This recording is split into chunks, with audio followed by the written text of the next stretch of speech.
Talvez você seja um leitor constante de livros e jornais.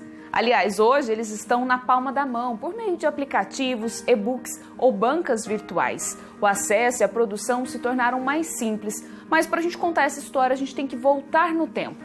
A data é 1900, quando tudo começou na Editora Santuário, uma das mais antigas do país.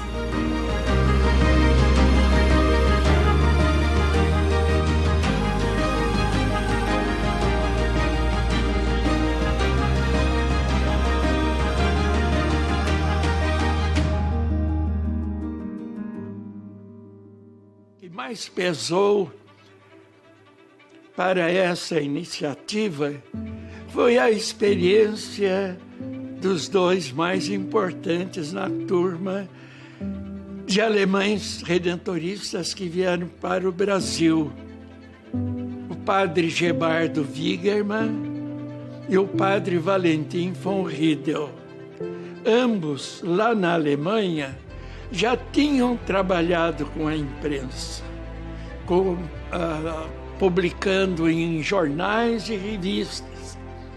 E mais ainda, os dois tinham trabalhado na produção, na tradução e na edição de algumas obras. Então, se a gente entender um pouco a história da Congregação Redentorista, a gente vai entender por que os alemães tiveram a audácia, no início do século XIX, quando 90% da população vivia no mundo rural, dentro dos 17 milhões de habitantes brasileiros, né?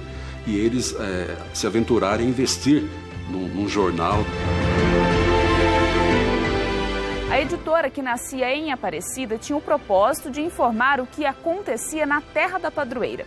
Aqui já existiam 3 jornais diferentes. Os 3 recebiam donativos para Nossa Senhora, mas nenhum repassava para quem era de direito.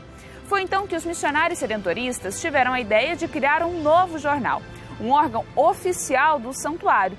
Nascia o jornal O Santuário de Aparecida.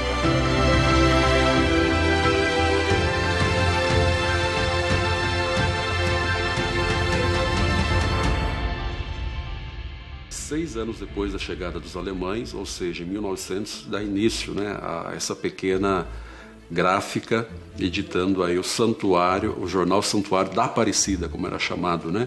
Era um impresso a fim de informar acontecimentos relacionados ao santuário, devoção à Nossa Senhora, mas sobretudo também para oferecer elemento, conteúdo catequético para o nosso povo. A origem do santuário, então, é uma iniciativa avançada dos padres para aquele tempo, não é? Como mais tarde teriam uma iniciativa também avançada para uma televisão, para a internet, assim por diante. Criar mais um instrumento de comunicação que alimentasse a vida cristã. O jornal Santuário também era vamos dizer assim, uma notícia contínua, né, do que se passava aqui no Santuário de Nossa Senhora Aparecida. Mas era a busca de criar um jornalzinho que ajudasse os romeiros a ter uma boa informação, a ter uma boa formação, a transmitir a missão que era feita na capela, também pela imprensa, e começar a divulgar a devoção à Nossa Senhora Aparecida para além de Aparecida, daqui da vilazinha de Aparecida. O jornal O Santuário era distribuído na casa da mãe e se popularizou. 4 anos depois, em 1904, surgiu o primeiro livro da editora Santuário, o Manual do Devoto de Nossa Senhora Aparecida. O primeiro livro de devoção da editora Santuário se chama Manual do Devoto. Existe até hoje também. É um manual de orações e também de orientações para que a pessoa possa, se ela quer fazer uma boa confissão, lá tem um roteiro em que a pessoa faz o seu exame de consciência. Primeira edição impressa do Manual do Devoto, foi impressa naquela pequena impressora manual, tipográfica girada à força de braço. Mas nós aprendemos muito a lidar com o jornal, com o almanaque, com a produção de livros, com os outros religiosos do Brasil. Mas a joia editorial da Editora Santuário sempre foi o Manual do Devoto de Nossa Senhora Aparecida. É o primeiro livro que a Editora Santuário publicou em 1904 e até hoje o Manual do Devoto está entre os campeões de venda da Editora Santuário. O Manual do Devoto teve uma boa saída. O padre Valentim Moser, que começou o trabalho na Editora Santuário, até enviou cartas aos bispos para que a evangelização pelos livros ganhasse força.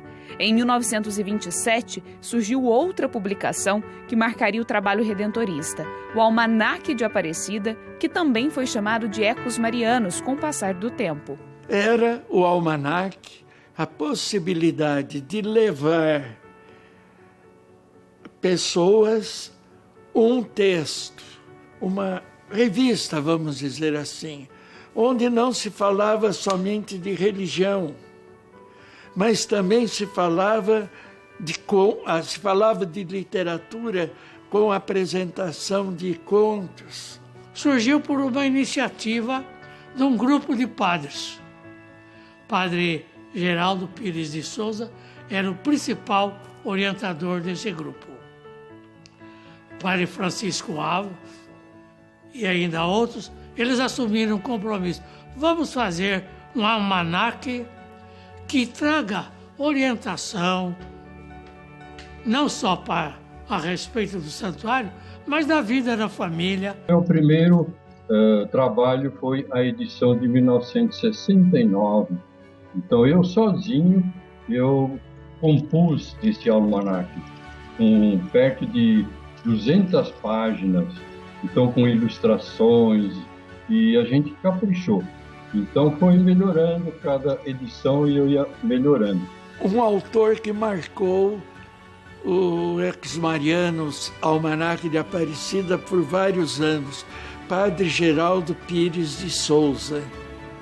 Se você procurar os almanaques antigos, você vai encontrar muitos textos de contos, narrativas, assinados como Tio Pirolito. Comecei a trabalhar nos Ecos Marianos quando a edição era de 18 mil exemplares por ano. E eu comecei a melhorar, até chegar a 60 mil exemplares. Foi uma vantagem para toda a Igreja Católica na época, porque tanto o jornal, que chegou a ter, numa época mais tarde, mais de 50 mil assinantes, como o almanaque, que se imprimia 40, 50, 60 mil exemplares, distribuíam isso por todo o Brasil. Então a gente tem essa preocupação de ajudar também as pessoas mais simples da roça, que naquele tempo não tinham todos os meios de comunicação, as instruções, né? Os livros e tudo mais, não tinham. Então era de pai para filho, e às vezes o filho, então a gente ajudava o filho também a melhorar. Os padres alemães e irmãos, né, que vieram da Alemanha, eles tinham zelo, né? Eles tinham um amor ao povo, como uma pessoa que não está sossegada enquanto não passar para esse povo toda a experiência de vida que eles têm. Então, os redentoristas, mesmo no começo, alemães, sem saber falar direito português, eles viviam tão assim próximos do povo que a língua não foi problema para eles.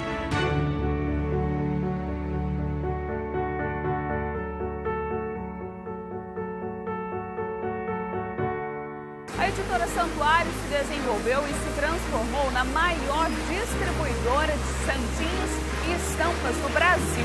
editava livros, catecismos e folhetos. O jornal O Santuário se transformou num hábito de leitura entre os devotos de Nossa Senhora Aparecida e era enviado para todo o país. Mas era necessário um reforço no trabalho e que, por sinal, veio lá de longe, da Suíça. As irmãs chegaram em 1951, mas o processo assim foi anterior, com correspondência, visita do padre Valentim Moser, que na época era o diretor das oficinas gráficas, chamadas assim, né? E naquele tempo, Dom Macedo era o provincial dos redentoristas. Então, o padre Valentim, conhecendo a nossa congregação, teve autorização do então padre Antônio Ferreira de Macedo para trazer as irmãs para Aparecida, para ajudar nas oficinas gráficas. As irmãs canisianas já trabalhavam com tipografia na Europa e por isso trazê-las foi uma opção certeira. Afinal, a produção da editora só aumentava. No começo, elas começaram assim a trabalhar junto dos funcionários que já tinha, né? E era um sistema totalmente diferente, que se trabalhava máquinas, poucas existiam, e tinha a parte da composição, era juntar de letrinha em letrinha para formar as palavras, para depois formar os artigos. Era assim que se fazia o trabalho na gráfica. As primeiras religiosas que chegaram não passavam de 10. A irmã Berenice chegou depois desse grupo, na década de 60, e até hoje guarda muitas recordações. Veio uma máquina chamada linotipo, que é a máquina mais moderna daquele tempo que a oficina gráfica tinha para fazer o jornal Santuário, imprimir o jornal Santuário. Né, para fazer, então era chumbado, era chumbo, tudo como se fosse datilografar, e era feito, então os artigos eram feitos assim com chumbo, para depois processava na máquina para ser impresso. Esse é o trabalho que as irmãs faziam já desde o começo.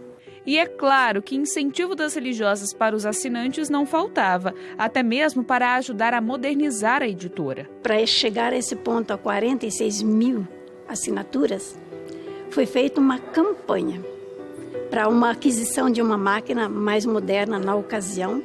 A campanha se chamava Sempre Serei Lembrado. Então foi impresso um folheto, né, falando sobre a motivação, tudo para novas assinaturas e para adquirir essa máquina, pedindo colaboração. E a gente fazia um encarte. Em cada jornal nós colocávamos um folhetinho desse dobrado dentro do jornal.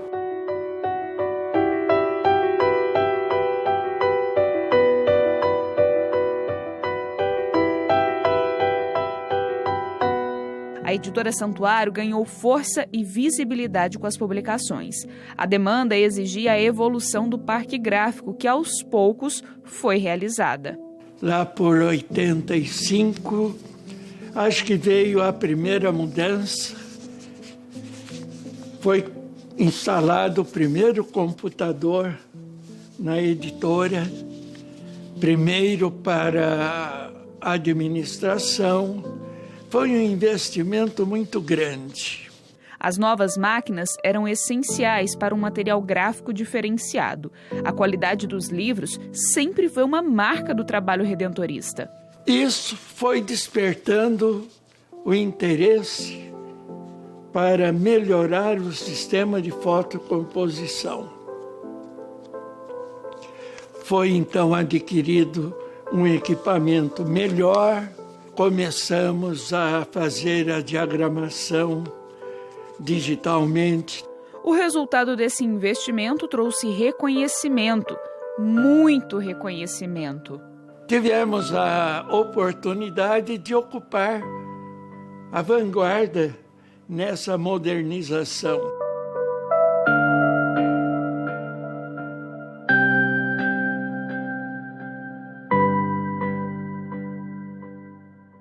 Assim como as máquinas se transformaram, a Editora Santuário também passou a evoluir editorialmente. Deixou de fazer apenas novenas e começou com traduções, livros de teologia moral e mariologia. Em 20 anos, a editora chegou a publicar mais de 200 livros. Antes de receber originais, nós tínhamos de mostrar que a editora existia. Então, esses livros traduzidos e publicados é que foram marcando presença da Editora Santuário no campo editorial. E era uma seleção bastante variada.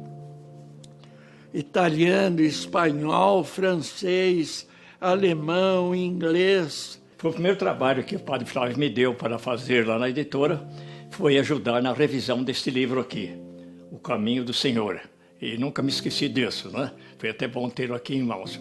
Mas foi um tempo assim muito bom. O Padre Flávio, como disse, muito exigente, principalmente na redação. Isso me ajudou bastante e até hoje eu trago assim uma lembrança muito boa do trabalho e dos dois companheiros também. A Editora Santuário, Camila, foi o meu primeiro trabalho como redentorista. Eu mal terminei o seminário maior e antes ainda da ordenação diaconal comecei a trabalhar aqui em Aparecida na Editora Santuário. Isso foi no comecinho de 1996. E a editora foi o primeiro trabalho que marcou de fato a minha vida como redentorista. Mas eu não tenho dúvida de que no final da década de 70, com o trabalho do padre Geraldo Rodrigues, a editora começou a alcançar de fato uma envergadura editorial muito mais significativa. E sem dúvida nenhuma, a parte editorial, nos mais de 15 anos de trabalho do padre Flávio, foi uma época de crescimento, de florescimento muito grande. Essa tentativa de um contato maior com o mundo das edições, Frankfurt e também em Barcelona, isso abriu, como eu disse, cada vez mais nossos olhos para oportunidades e possibilidades. E foi um período assim que me enriqueceu muito. Até hoje eu tenho saudades daquele tempo gostoso, aqueles 2 anos que eu passei lá na Editora Santuário. Ao longo dos anos, outra iniciativa marcou a história da Editora Santuário, o material infantil. Então, ali pelos anos 90, resolvemos criar um selo, um nome fantasia, Vale Livros, como se fosse uma editora que pudesse abrir espaço para literatura, sociologia, ampliasse o campo.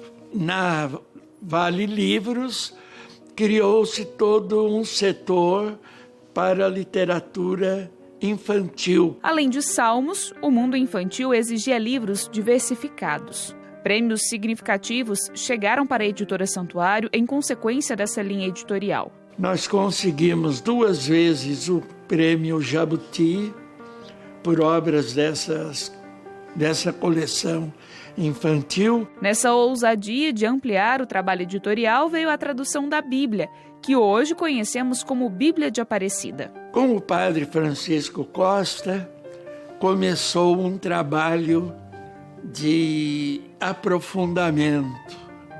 Ele teve coragem de promover a edição de uma Bíblia traduzida em Portugal, mas revista e atualizada aqui.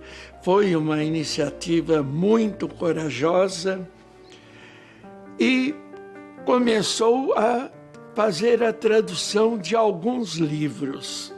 A Bíblia, ela é palavra inspirada por Deus, mas ela é palavra que foi redigida, que foi editada, que foi publicada. É assim que eu vejo a pastoral da boa imprensa.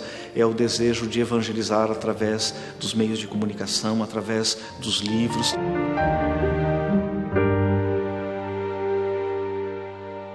O responsável pela tradução dos textos originais das Sagradas Escrituras foi o missionário redentorista, padre José Raimundo Vidigal.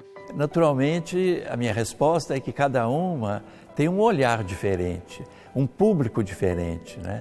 Eu não quis fazer, nem podia fazer uma Bíblia erudita para pesquisadores, uma Bíblia cheia de notas explicativas, né? Não, eu quis fazer uma coisa bem popular, ao mesmo tempo com um toque de espiritualidade. Por exemplo, eu cito Santa Teresinha. Claro que o trabalho feito em Aparecida precisa ter traços dos devotos da padroeira do país. Quando eu estava escrevendo, eu tinha em mente o público de que vai a Aparecida. Então eu acredito que aquilo que eu pensava oferecer, a gente conseguiu realizar.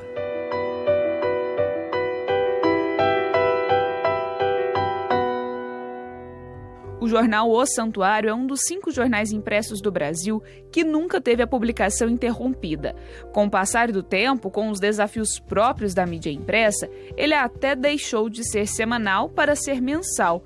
Chegou a ter mais de 50 mil assinantes. Entre eles está o seu José Lincoln, de Sabará, em Minas Gerais. Eu gosto dessas reportagens que aparecem no jornal Aparecida, mas o que eu gosto sempre que eu leio, assim, logo de cara, é aquele problema das vocações, né? Ele é assinante do jornal O Santuário há 18 anos. Foi uma promessa que eu fiz com Nossa Senhora e eu obtive as bênçãos, e aí eu fiz a promessa de 1 ano. Mas como eu continuei, como eu gostei, eu continuei. E parar só quando morrer. O seu José visita o Santuário Nacional todos os anos. Para ficar bem informado do que acontece na terra da padroeira, ele não abre mão do bom e velho jornal. É um jornal que, se todo brasileiro desse valor na religião, todos eram assinando, que é um jornal bom, viu? Bom. Para comemorar a trajetória até aqui, o jornal vai ser reformulado. O formato vai ser menor, ele será distribuído no próprio santuário e mais algumas novidades. É agora para marcar, a celebração dos 120 anos da existência do Jornal Santuário, nós estamos em parceria com o Santuário Nacional, dando uma nova cara ao Jornal Santuário, que vai ficar mais acessível às pessoas, com um conteúdo que marcará diretamente o trabalho nosso no Santuário Nacional, trazendo sempre notícias daquilo que está acontecendo no Santuário de Aparecida. O trabalho ao longo dos 120 anos da editora foi ousado. As publicações ganharam destaque nas principais bibliotecas e livrarias pelo mundo. A evangelização pelos livros se tornou o ponto forte do trabalho redentorista. Os livros mais vendidos continuam sendo os primeiros que foram pensados nos devotos da Mãe Aparecida. O Manual do Devoto, a Novena Perpétua, Fé e Vida, que chegou a ter 3 milhões de impressões, e Rezemos o Terço, com mais de 4 milhões de impressões. Foi um pouco difícil para o governo geral da congregação em Roma e para os redentoristas lá da Alemanha, que eram os superiores dos redentoristas no Brasil. Foi um pouco difícil para eles aceitarem que aqui tivesse uma gráfica. Era um avanço, uma coisa que não era costume. Eu vejo como assim um trabalho, eu sei que é árduo, exigente, mas que a gente não pode desanimar, lançar a boa semente em todas as ocasiões, todas as possibilidades. Começaram humildemente, com muito sacrifício, mas depois foi indo. Pouco tempo depois já compraram uma máquina nova e de lá para cá foram aperfeiçoando. Hoje a gente entra no parque gráfico da editora Santuário, a gente fica admirado de ver a modernidade que tem lá dentro.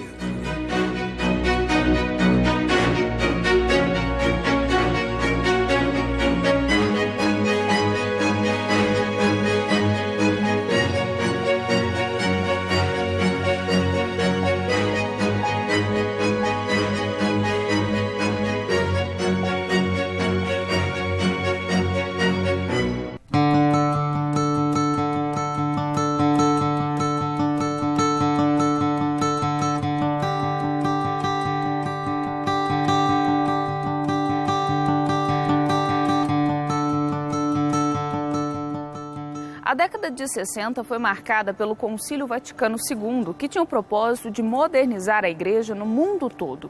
Os leigos deveriam participar ativamente da vida eclesial.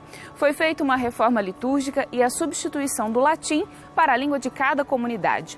Era necessário um meio para que as pessoas participassem ativamente das celebrações. Foi então que os missionários redentoristas criaram um folheto impresso para que os devotos participassem das celebrações no Santuário Nacional. O Deus Conosco dava os primeiros passos para ser o folheto litúrgico mais utilizado do país.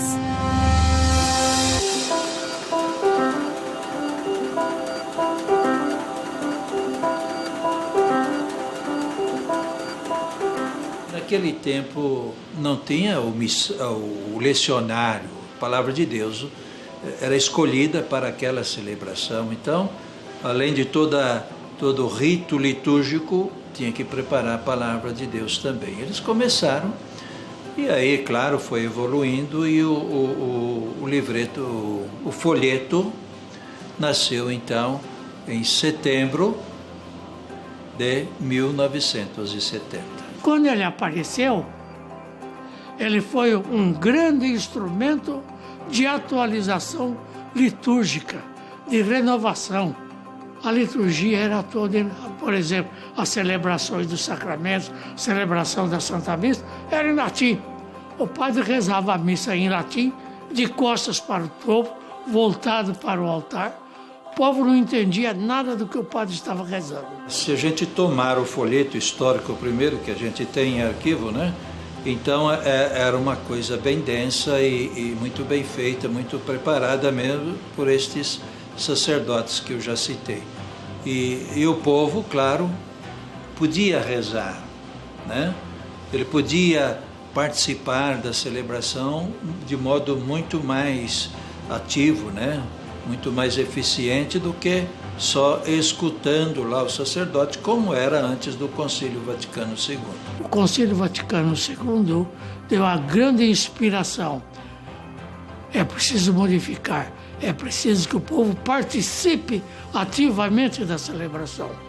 E então se modificou, passou a ser rezado em português, passou a ser rezado para dialogando com a comunidade durante a celebração. O folheto é completo com o ritual todo da missa correspondente, né? Naquele domingo, naquela festa litúrgica ou naquela solenidade. Então, a igreja tem a norma, né? Litúrgica aí, já determinando tudo, as leituras para cada domingo, para cada solenidade e festa. Então a gente segue este rito que é da igreja no mundo inteiro.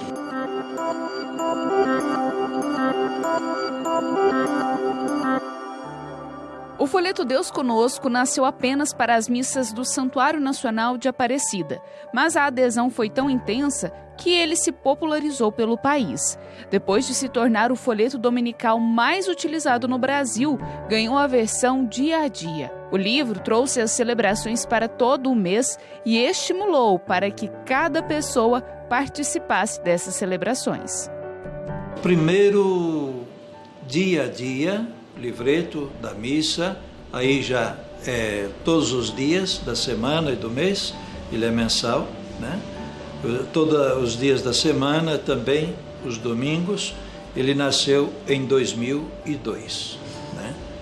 Mas ele tem um antecedente, porque começou no santuário. Eles me contrataram para cuidar disso, né? Elaborar esse livrinho que é diário, com a missa de cada dia, conforme o calendário da igreja.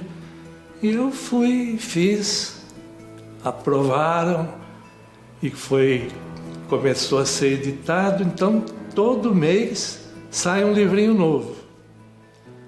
E uma linguagem bem simples. Tem parte que a gente não pode mudar, é a missa, né? Conforme os textos oficiais da igreja. Mas a gente pode colocar muita coisa, explicações, comentários sobre as leituras e fazer a união de cada parte da missa para que a pessoa tem a orientação suficiente para participar da missa como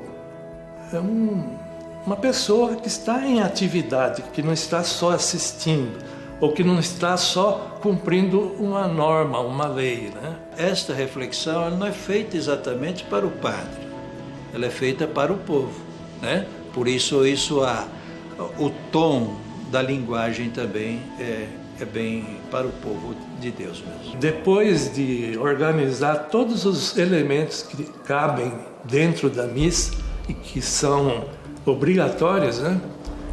Eu reservava ainda 2 páginas no final do livrinho para fazer uma espécie de um curso, né? Então foi mês a mês, trocava o tema, né? Fazia com que a pessoa conhecesse um pouco mais a liturgia e ir mais a fundo, né? Na teologia litúrgica.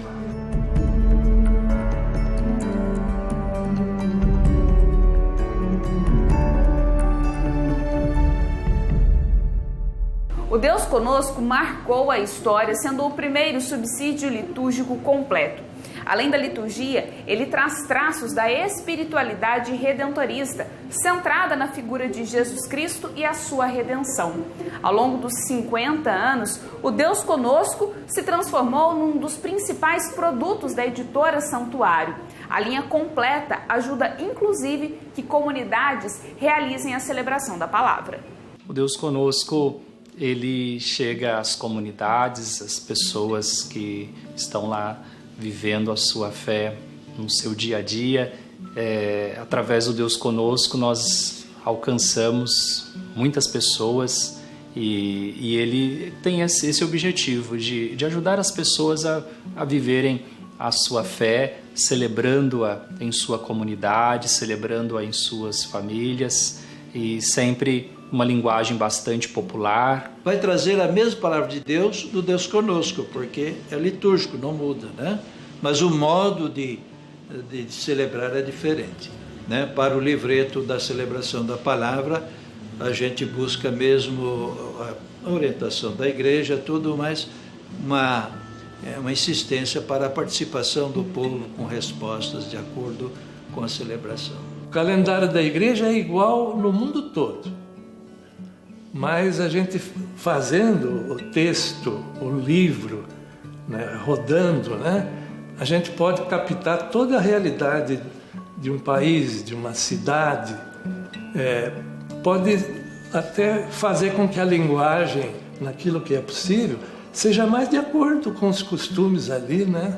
Então a gente olha também para esta realidade do ministro da Eucaristia, né?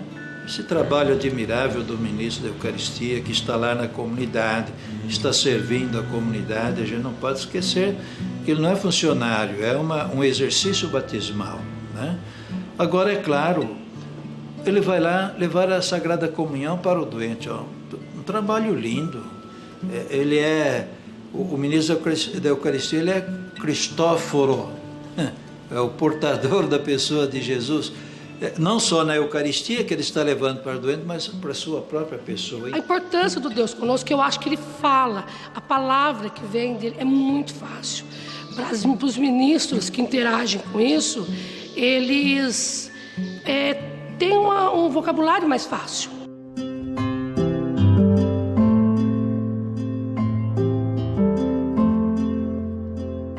Norte a sul do país, muitas comunidades não conseguem ter a missa dominical, muito menos a diária. Por isso, a celebração da palavra é tão importante. Para ajudar os ministros, o Deus Conosco vem como forte apoio litúrgico.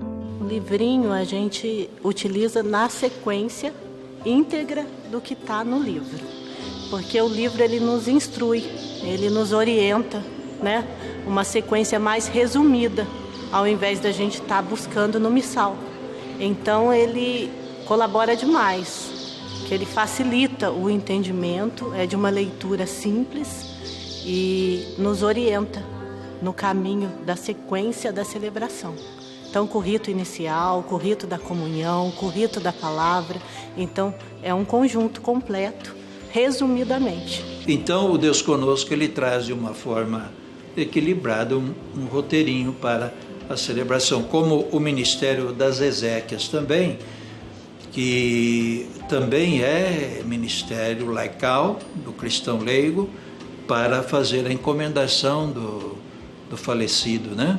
E, então traz isso também, como ainda traz a visita ao Santíssimo, né? Que pode ser usada ali para um momento de adoração, mas tem todo o ritual da bênção que o padre pode ministrar lá. Aqui na nossa comunidade ele é bem utilizado, tanto nas missas quanto nas celebrações, e eu particularmente o utilizo na onde eu trabalho. A igreja tem 35 anos. 35 anos que nós fazemos a celebração da palavra. O livrinho faz com que a participação seja mais eficaz, né? Eficiente, porque as pessoas gostam de interagir, e essa é uma forma de interação também com os participantes. Os ministros que nós temos aqui, alguns deles às vezes não têm tanto estudo, e o Deus Conosco, ele fala de uma forma mais fácil, mais aberta, né? Então fica fácil você explicar para a pessoa que está na celebração. Eles entendem. Eu, por exemplo, prefiro o Deus Conosco, né? Que eu acho que ele tem uma palavra muito mais bem feita. Este é o caminho do Deus Conosco. Ele traz ainda uma coisa bastante nova, que é a bênção para cada dia no final da missa, né?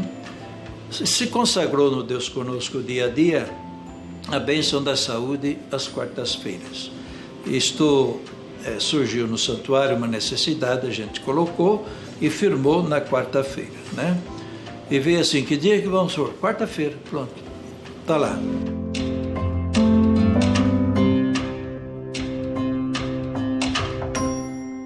A família Deus Conosco também pensa nas crianças. O folheto litúrgico ganhou uma versão para os pequeninos há 14 anos. O material com as crianças nasceu no bojo do dia a dia, né? Digamos uns 4 ou 5 anos depois, se não me falha a memória, é por aí, né? E a gente estava até numa viagem para São Paulo, para uma reunião, nós da editora, e a gente conversando, vamos pensar nas minhas crianças, não vamos? As ideias, né, que vão borbulhando aí nas nossas prosas. O responsável por organizar todo esse conteúdo é o missionário redentorista Padre Ferdinando Mancilio. Imagina o desafio em escrever comentários de todo esse material todos os anos. E sem repetir nada. Eu procuro não repetir nenhum comentário, justamente por respeito ao povo de Deus.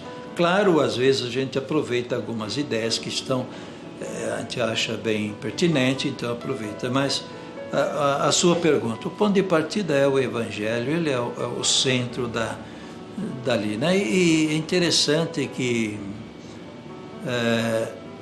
a gente olha o Evangelho uma vez, uma segunda, uma terceira vez, e a gente está sempre percebendo algo novo. O Deus Conosco traz proximidade para quem o acompanha. Por isso, ao longo desses 50 anos, a editora Santuário percebeu a necessidade de uma ação missionária nas comunidades. É uma formação para quem vai utilizar o folheto. Dentro desse processo do Deus Conosco, nós aqui nos perguntamos assim, exatamente nos 300 anos da pesca da imagem de Nossa Senhora, quando a gente diz, olha, 3 séculos, a editora que nasceu há 120 anos atrás, tudo isto, o que é que nós vamos oferecer para esse povo de Deus? É aquele cuidado da mãe com quem é liderança. O cristão tem que se formar também. Claro, é importante, principalmente a liderança nas comunidades, serem bem formadas, porque elas vão estar à frente, né? Não dá para dar a mesma formação para todo mundo, bom seria, mas é impossível, né? E aí então nasceu a ação missionária Deus Conosco. E hoje chega para todo o Brasil. E alguns amigos fora do Brasil também pedem o nosso material. Olha, envie, por favor, esse material. Então é um material realmente que é produzido com carinho, com uma estrutura, com qualidade e uma teologia também profunda. A preocupação com a liturgia, com a teologia e a liturgia do Deus Conosco. Ele, digamos, é uma âncora para ajudar você a se segurar, né? Eu acho que é um livrinho que está ali falando para mim. Primeiro, a partir do nome. O Emmanuel, o Deus conosco, né? E como que ele pode ajudar? Eu acho bem assim, tudo que ele traz é para eu perceber a presença de Deus, o Deus que se faz presente junto de mim.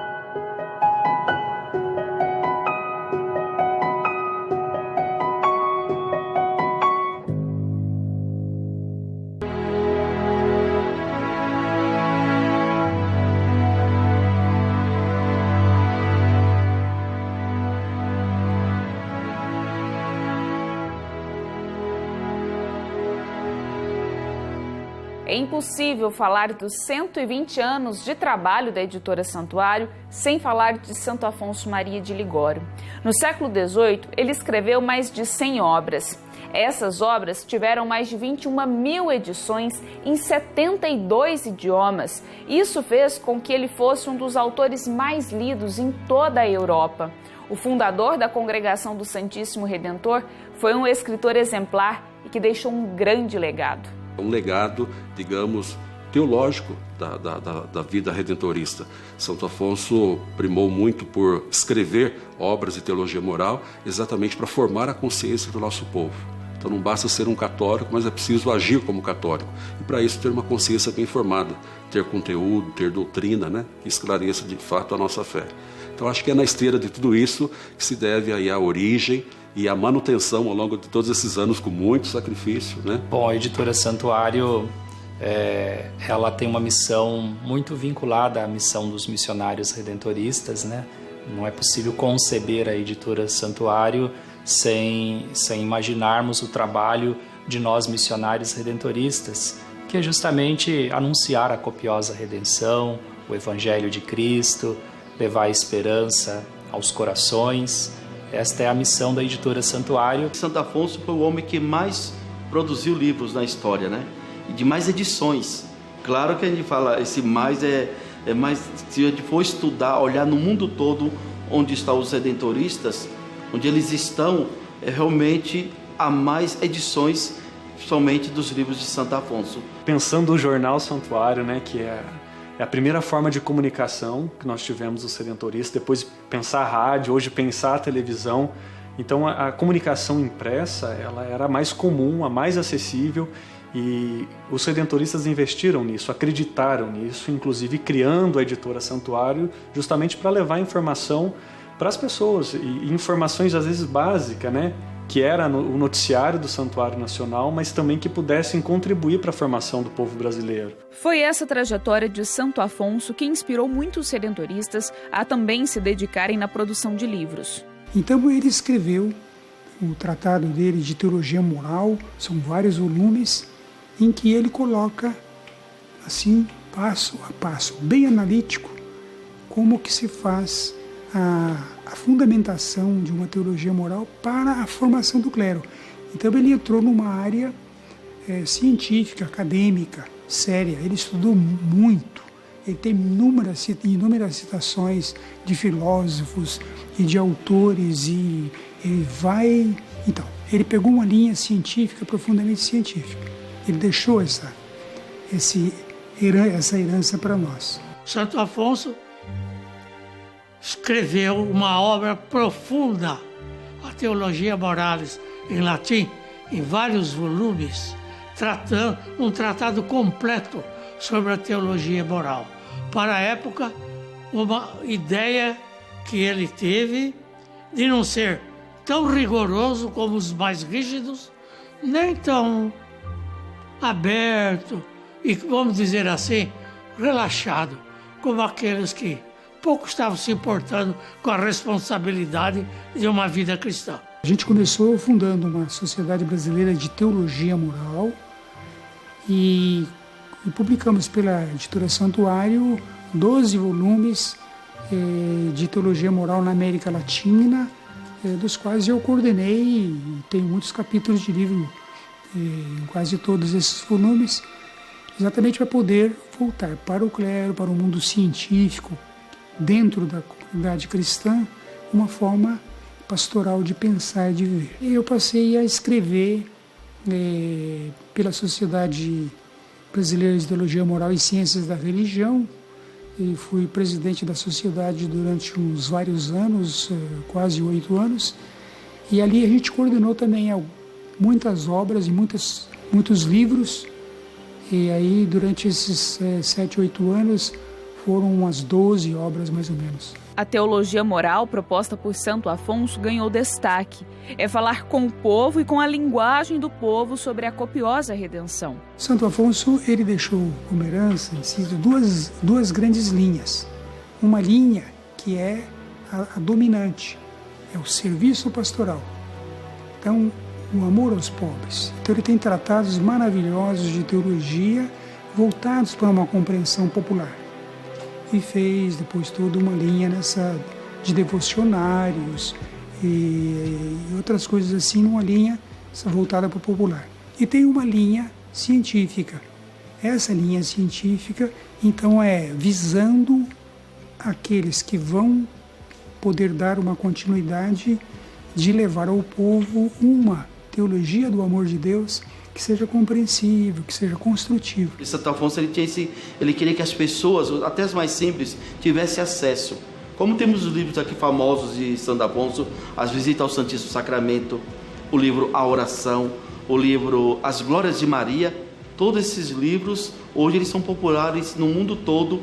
Houve uma época, inclusive, que nós mantivemos em São Paulo, juntamente com o ITESP, o Instituto de Teologia Geral para a Formação dos Futuros Sacerdotes, também um instituto de pós-graduação em Teologia Moral. Os missionários redentoristas também tiveram outra influência nas publicações, a de São Clemente Hofbauer. Ele seguiu os passos de Santo Afonso e levou os ensinamentos para além da Europa. E São Clemente, ele desenvolveu uma preocupação grande de interlocução com esses cientistas, com esse povo que aí está presente. E deixou para nós uma herança, então, muito grande de a gente não se preocupar, claro, se preocupar com os pobres e os abandonados. Só que nos deu a grande intuição de que os abandonados hoje não são só sociológica e economicamente abandonados, ou discriminados, ou desigualdade, mas são também as pessoas que não têm esse diálogo com uma visão cristã à altura da compreensão de uma razão moderna. A necessidade de chegar a cientistas é uma das influências de São Clemente. É o contato com a secularização e com o mundo laico que fez alguns redentoristas se dedicarem a publicações científicas. Foi assim com o padre Márcio Fabre. Então eu passei a me dedicar com uma inspiração muito de São Clemente e também de Santo Afonso, que tinha essa preocupação com os cientistas, mas menos assim evidenciada ou praticada por causa do seu contexto. E o reconhecimento das publicações no mundo científico veio de diversas partes do mundo. Também pude publicar no exterior, né, na Alemanha, tem até um artigo de revista, nos Estados Unidos um capítulo de livro e alguns capítulos de livro na Itália.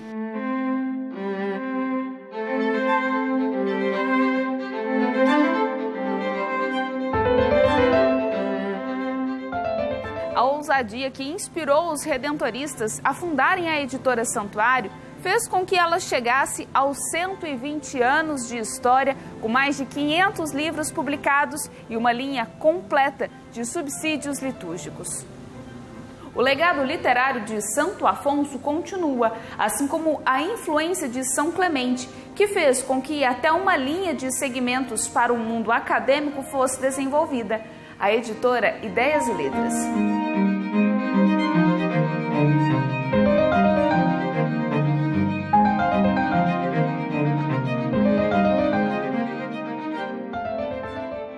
Então ela é a gráfica, né? Quem produz os livros para nós é a editora Santuário, e a editora As Ideias e Letras é um selo que nós temos, né, de linha editorial que conversa com o mundo acadêmico.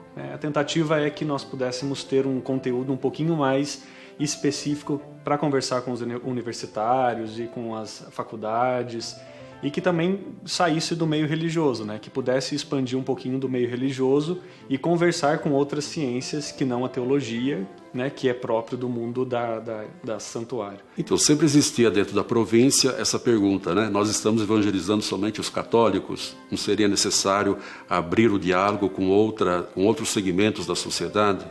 Porque é muito fácil falar para aqueles que já têm o coração aberto, são receptivos, né, ao conteúdo doutrinário católico. Então seria importante abrir outras janelas de diálogo. Foi com esse intuito que, a partir de 2004, surge um selo, primeiramente um selo editorial chamado Ideias e Letras. Colocou Ideias e Letras para ter uma conotação mais neutra e também ajudar nesse sentido de um diálogo mais amplo. E que depois, com o tempo, foi se avaliando. Não, de fato, precisamos ter uma editora voltada para esse público, né? Que vai dar um peso maior, um reconhecimento dentro do mercado editorial. Por isso, então, que em 2013 é feita a migração aqui para São Paulo e depois se tornando também editor Ideias e Letras. Vem de encontro com aquilo que é a missão redentorista, né? Essa conversa, esse diálogo com o mundo moderno, mas sobretudo também essa possibilidade de levar o que é carisma nosso, né? Essa conversa com a proposta, com os valores da vida, com os valores daquilo que é próprio da nossa congregação. Nós tivemos algumas parcerias com universidades, inclusive tivemos uma parceria muito interessante com a Universidade de São Paulo, a USP, e exatamente nessa área da filosofia, porque é interessante assim que o ambiente universitário aqui no Brasil, ele é muito influenciado pelo positivismo. E o positivismo rejeita qualquer linguagem religiosa e tudo mais.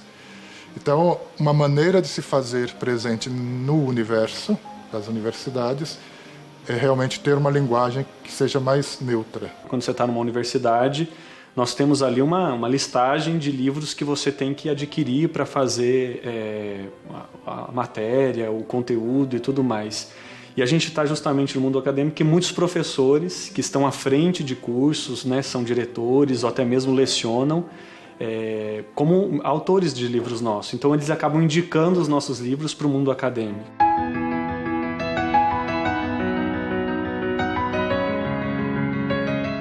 O trabalho que a editora Santuário realizou em 120 anos conquistou outros públicos e outros autores, além dos redentoristas. Nas diversas áreas, teológica, pastoral e devocional, abriu-se um leque vasto para quem desejava publicar livros. Nós publicamos, sobretudo, livros voltados para a formação cristã e humana. E dentro da formação cristã, nós temos livros para a área da pastoral, para ajudar na evangelização nas paróquias, nas comunidades. Nós temos também livros acadêmicos da área de teologia, especificamente da área de teologia moral, que é uma especialidade nossa redentorista. E quanto mais o público gosta, mais os autores publicam. A novena já era uma tradição aqui no Brasil, principalmente a novena de Natal, né?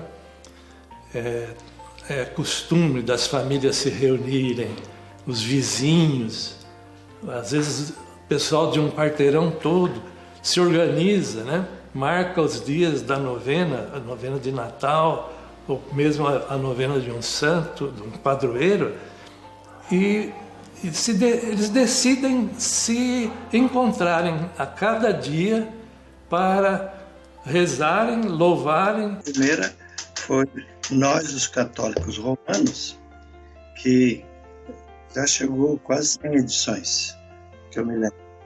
E foi muito bom, o resultado foi ótimo. Então, eu editei mais de 22 livros através da editora Santuário. E outra que pegou muito bem foi para jovens e para pessoas mais simples. Desculpa, Deus, ainda não sei rezar. Foi traduzido em várias línguas e também marcou muito o meu trabalho na Santuário. E ultimamente foi esse aqui. Meu Cristo é mais Cristo do que o seu Cristo. Leituras da fé para quem mais ouve do que lê. Então, a editora Santuário é uma das editoras com quem eu tenho tido maior contato ultimamente. e um contato bastante diversificado.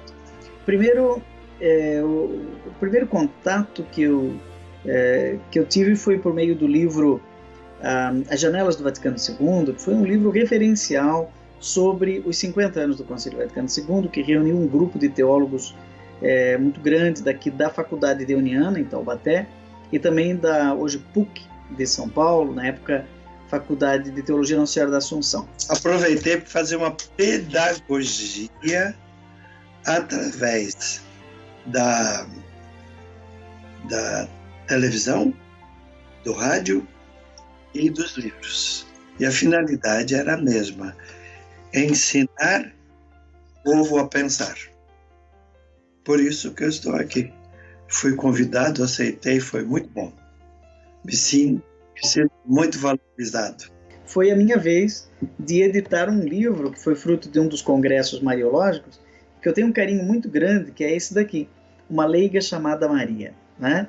E que é um dos meus livros mais recentes. Eu sou professor de Mariologia, uma das disciplinas que eu trabalho é Mariologia, e na época era do Conselho da Academia Marial, e me foi confiado fazer a edição desse livro. O fato de que vocês cresceram tanto é exatamente porque vocês produzem coisas interessantes para a catequese. Piedade, de histórias da igreja, de teologia, de sociologia. E vocês, muito ousados, fazem coisas muito boas. O apostolado da imprensa, o apostolado do bom livro, ele é fundamental. O que muita gente não percebe quando vê um livro numa estante, eu tenho 60 livros publicados, eu sei muito bem o que é isso. O que não percebe é o longo percurso desde a intuição do autor até chegar na prateleira do leitor. E esse livro precisa passar por muitas mãos, né, para se tornar um livro de verdade. A capa, a orelha, o tipo de papel, a gramatura, a diagramação, o conceito, são muitas pessoas. Eu calculo que para um livro chegar na mão da gente precisam mais 100 pessoas. Se o autor é o pai da criança, a editora é a mãe, né? Então é uma gestação feita de pai e mãe, é uma família, né? Devo muito à ousadia da editora Santuário. Me ajuda muito. E faz tempo, não descobri agora, né? Então eu acho que muito da cultura que eu tenho, eu fui buscar com as editoras de vocês. As parcerias se estenderam até mesmo para quem buscava apenas a Gráfica Santuário. É o caso do GEM, Grupo Editorial Nacional, que há mais de 40 anos faz as impressões de livros diversos na Gráfica Santuário. E a gráfica, que era uma gráfica que praticamente só imprimia para os assuntos religiosos e tal, aceitou imprimir para a gente, por ser também um produto para a educação do Brasil. São livros didáticos, então eles aceitaram que poderiam imprimir para a gente. E essa parceria já vem há todos estes anos com muita qualidade. E nesse período de parceria, a tecnologia foi uma companheira inseparável para o material ser impresso com cada vez mais qualidade. A Gráfica Santuário, ela sempre vem acompanhando a evolução tecnológica da área gráfica. A gente, inclusive, viaja muito nas feiras e eu sempre tenho uma conversa muito grande junto com vocês, mostrando processos novos que eu estou vendo, por exemplo, numa feira na Alemanha e que eu gostaria de aplicar no Brasil. E a Gráfica Santuário sempre se dispôs a implantar, a comprar, sempre foi uma pioneira em muitos processos gráficos. Por mês, são mais de 80 livros do ensino superior de diversas áreas impressos. Um trabalho em conjunto que tem auxiliado a educação do país. Todos os processos que fazem com que aumente a qualidade, aumente a produtividade do livro, eles sempre vêm acompanhando isso com muito carinho, muita dedicação. Agora mesmo acabaram de comprar um equipamento enorme para encadernação automática, em POR, eliminando a costura, que é um gargalo dentro das artes gráficas. Eles agora já têm essa máquina também, acabou de inaugurar, então estão sempre numa constante evolução, né?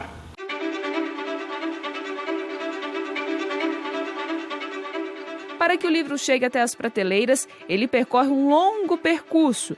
É um trabalho de muitas mãos e de muitos colaboradores que também assumiram essa missão redentorista. Uma função muito interessante e importante, né? Porque você vai, além de ler, você vai aprendendo muito mais. Cada vez que você lê, você vai aprendendo mais conteúdos, vai tendo mais visão de mundo, de tudo, né? A Ana Lúcia, por exemplo, está na editora há 23 anos. Ela é coordenadora editorial.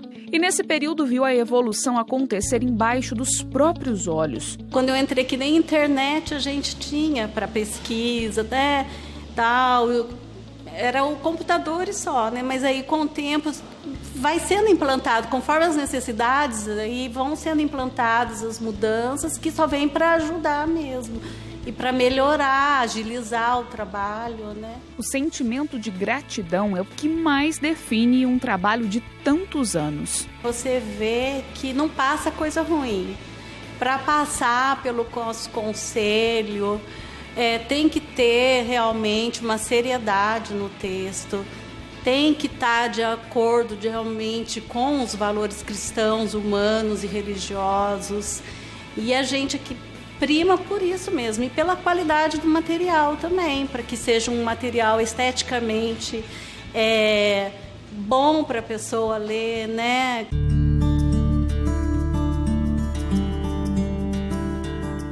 A proposta de levar conhecimento por meio dos livros chegou longe.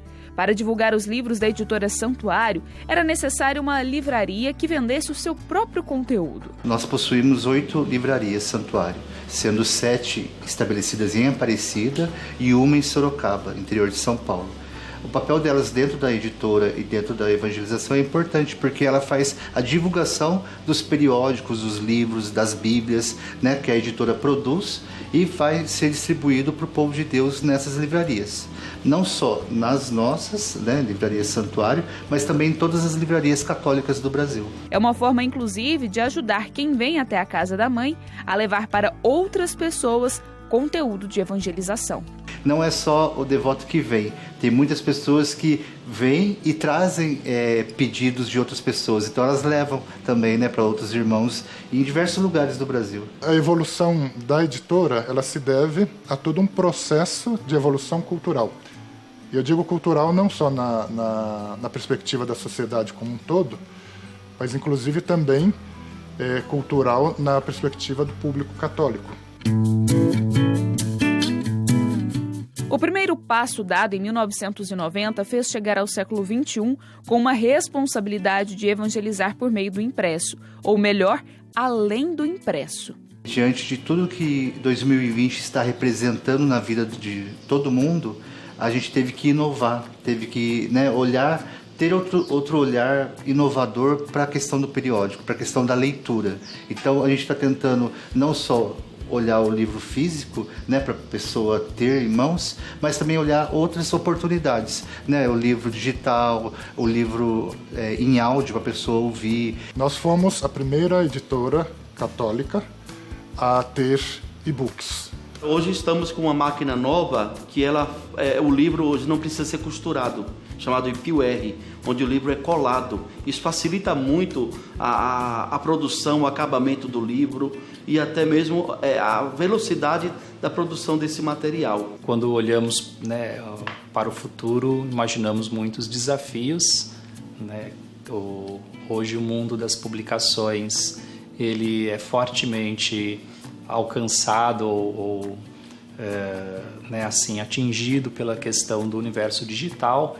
Cada vez mais as pessoas estão se digitalizando, né, nos conteúdos que consomem e nós aqui na editora temos já algumas iniciativas nesse sentido também de produzir nossos materiais, nossos livros no formato digital. Quem diria que as primeiras máquinas manuais, que os textos formados por chapas consideradas hoje tão ultrapassadas, fossem se transformar em uma das maiores editoras do país. Os primeiros missionários redentoristas acreditaram que era possível e os missionários de hoje veem que ainda podem mais. o que se chama, numa terminologia mais clássica, mais tradicional, o apostolado da pena, ou seja, da escrita, né? Uma forma de evangelizar através também da instrução, do esclarecimento da fé do nosso povo.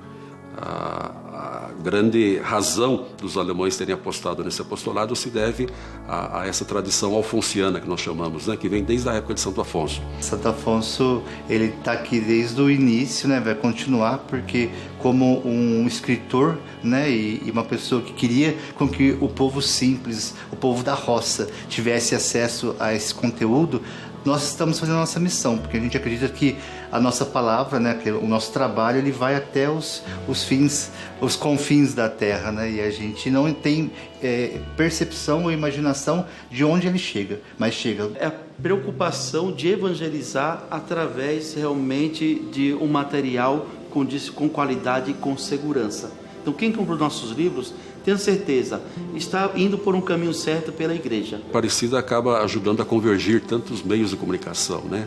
O impresso, mas também a TV, a rádio, o próprio portal A12. Então há uma marca forte a partir de Aparecida, coisas que infelizmente em outras províncias não se tem tanto, né? Acaba sendo uma expressão mais isolada, única, de uma forma só de comunicação.